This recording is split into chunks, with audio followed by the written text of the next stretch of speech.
Hurmatli mahalladoshlar, yurtdoshlar, mana yana bir xonadonga keldik. Kech bo'lishiga qaramay, ertaga vaqt yo'q, ertaga ishga chiqamiz. Mana shu xonadonlarga sumkamizni nasib bo'lsa tarqatib chiqamiz.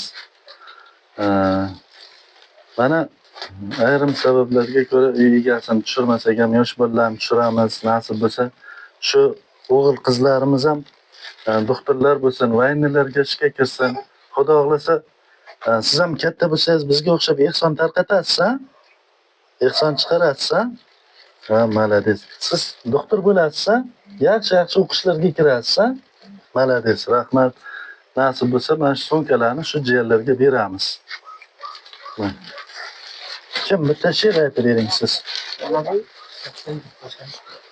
She'r. Keldi bahor, gul bahor, erib ketdi oppoq qor, uchib keldi xushro'jon, daraxtlar tog'di marjon, suvlar oqashida, o'zimiz boqar miltirab, jumonni yeri shoh va she'ridir. Rahmat xalqimizga, mana ehson chiqarganlarga, hammaga rahmat. Alloh rozi bo'lsin sizlardan. Pullaringiz ko'p, martabalaringiz ulug' bo'lsin. Rahmat.